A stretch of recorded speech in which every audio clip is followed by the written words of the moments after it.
सुप्रभात। बाबा कहते हैं, मेरे प्यारे बच्चे, जानता हूँ उदास हो और तुम्हें अकेलापन महसूस हो रहा है और कह रहे हो ना कि कुछ ऐसे लोग हैं जो तुम्हारे साथ बहुत करीब थे, जो तुम्हारी सुख दुख और हर एक बात को सुनते थे। आज वो तुमसे दूरी बना रहे हैं और तुम्हें भी दूरी लग रही है क्योंकि वो व्यस्त हो गए हैं और व्यस्तता के कारण उनके पास समय नहीं है तुम्हारे पास बैठने का। तो इसमें तुम्हें उदास होने की कोई ज़रूरत नहीं है, निराश मत हो। तुम्हारे पास स्वयं मैं हूँ और स्वयं को व्यस्त कर दो ज़्यादा से ज़्यादा। व्यस्तता के कारण तुम्हें वो जो कमी है ना, वो महसूस नहीं होगी। और खुद को इतना किसी के ऊपर निर्भर मत कर दो कि तुम्हारे अंदर एक उदासी का भाव आए। तुम स्वयं में क्या हो वो बस पहचानो। समझ रहे हो ना? तुम में वो क्षमता है जो दूसरों को हंसा सकते हो। तो आज ये उदासी क्यों ये सोचते हो कि कोई तुमसे बात नहीं कर रहा है, कोई तुमसे बोल नहीं रहा है, कोई दूर जा रहा है, इस कारण मन में उदासी ला रहे हो? नहीं, मेरे पास बैठो, नाम स्मरण करो और मुझे याद करो, मुझसे सब बातें करो। मैं हूँ ना, तुम्हारे सुख और दुख का साथी। तुम अकेले नहीं हो। और जिनके बारे में सोच रहे हो ना, वो भी तुम्हारे बारे में सोचते हैं, लेकिन व्यस्तता के कारण उन्हें समय नहीं मिल पाता है। और जानता हूँ उनकी आदत है तुम्हें उनके पास बैठने की।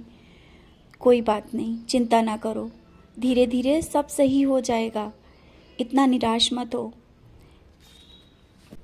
और हाँ, घर में कोई बड़ा कार्यक्रम करने की सोच रहे हो और सोच रहे हो होगा या नहीं, कैसे हो पाएगा। तुमने सोच लिया तो समझ लो हो जाएगा। चिंता ना करो, सब इंतजाम हो जाएगा। आगे बढ़ो, धीरे धीरे रास्ता मिलता जाएगा। और पैसों की व्यवस्था जो तुम सोच रहे हो कैसे होगा, वो भी हो जाएगा। बस तुम अपने कर्म करते चलो, रास्ता मैं दिखाता जाऊंगा, इंतजाम मैं करता जाऊंगा। और ये मत सोचो कि किसी के आगे हाथ फैलाने की ज़रूरत पड़ेगी। नहीं, मैं कभी ऐसा होने ही नहीं दूंगा। बहुत ही जल्दी तुम्हारा कुछ ऐसा काम होने वाला है जिसका तुमने बहुत दिनों से इंतज़ार किया। शायद जो घर का सपना देखा है, वो घर का सपना भी पूरा होने वाला है। बहुत दिनों से तुमने मेरे सामने अर्जी भी लगाई और वो अर्जी में देर हो गई ना, कोई बात नहीं, अच्छा होने के लिए थोड़ा समय लगता है। जल्दी ही तुम अपना घर कर पाओगे, ले पाओगे। जो देखा है, जो सपना है, उससे भी अच्छा, बहुत अच्छा, और सब कुछ बहुत ही अच्छे से होगा। चिंता मत करना। तुम्हारा घर का सपना और हाँ, कुछ ज़मीन जायदाद के बारे में जो तुम्हारे मन में एक विचार चल रहा है, परेशानियाँ चल रही हैं और कुछ उलझनें चल रही हैं, उसका भी सुलझाव हो जाएगा। जल्दी ही कोई रास्ता मिलेगा और वो रास्ता तुम्हारे हित में होगा। चिंता नहीं करना। और जो तुम्हारा है वो कोई ले नहीं जा सकता है। समझ रहे हो ना? चिंता करने की कोई ज़रूरत नहीं है, मैं उससे ज़्यादा दूंगा। बस उन चीज़ों को लेकर के मन में परेशान मत हो।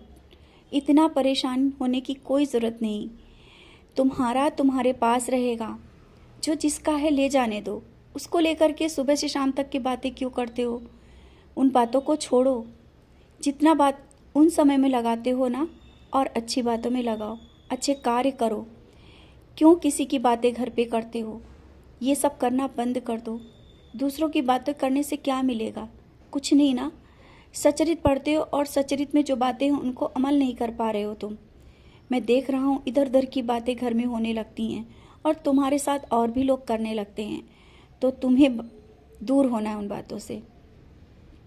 और ये जो बातें हो रही हैं ना, जानता हूँ इनमें तुम सोचते हो कि गलतियाँ निकाल रहे हो।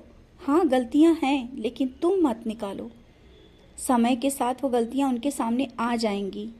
जो जैसा है, जैसे जिसके कर्म है, उसका उसके सामने आएगा। तुम अपना समय इन चीज़ों में व्यर्थ मत करो। अपने कार्य करो, अच्छे कार्य करो। जैसे हो वैसे रहो। दूसरे जैसे हैं उनको वैसे ही रहने दो। तुम अपने कर्म करो। और हाँ, थोड़ा योगा भी कर लिया करो। योगा अभ्यास, ध्यान, साधना इस समय तुम्हारे लिए बहुत ज़रूरी है। क्योंकि जो हाथ पैरों में दर्द है ना, और तुम जो सुस्त से महसूस कर रहे हो, स्वयं को बस उदास उदास से महसूस कर रहे हो, इसके लिए ध्यान, साधना और योगा बहुत ही आवश्यक है। समय निकालो अपने लिए, अवश्य करो। समझ गए ना? निराश ना हो, मैं हूँ, मुझसे बात करो, खुश रहो, वो सब कुछ दूंगा जो तुम चाहते हो।